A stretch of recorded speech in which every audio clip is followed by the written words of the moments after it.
lot of ideas, and a lot of it was, we rated the exercises, and we rated them negative, zero, and plus. And so pluses were absolutely need to do.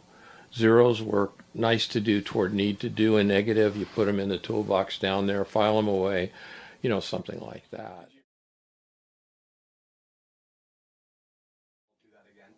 Yeah, dot drill, for example, Oh, yeah, dot for drill. which has been it's a staple of my agility progression. But if you at the point where she is right now, when maybe she was playing both soccer and it would be a plus, but it really doesn't. We're trying to fit it. It was a square peg in a round hole. Okay.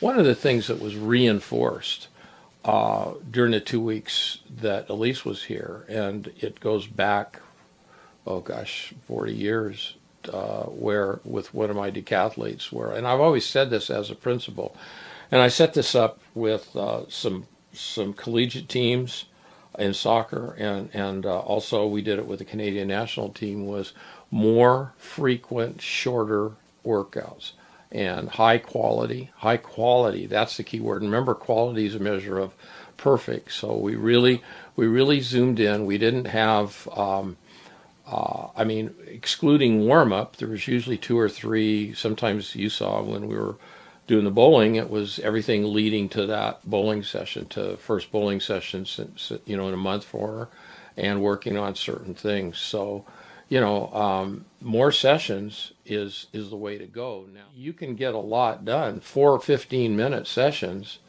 in between classes, different things like that, can and it can really add up, the cumulative training effect. And I think what it did is reinforce with me the cumulative training effect, the idea of just enough, not too much. What you have to do is economize warm up, and it's the rewarming up that really, I learned this as a decathlete. I just didn't understand that for the first four decathlons I competed in. At the end of the first day, I was exhausted from warming up. Well, sports practices were probably longer 50 years ago. I can tell you they were.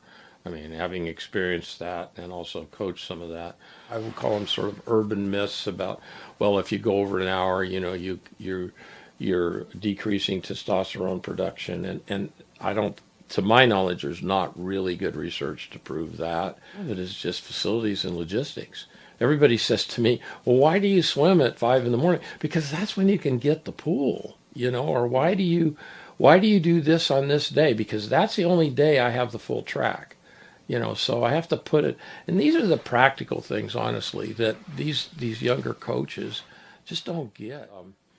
Never let facilities be a limiting factor in your training, but you got to deal with reality, so you have to move the pieces around sometimes to be less than ideal. There was a real tendency toward mass practice, both in team sports and individual sports, and there's more understanding now that doesn't mean it's changed. In American football, I think Chip Kelly did a lot about changing ideas about that, but still a typical football practice.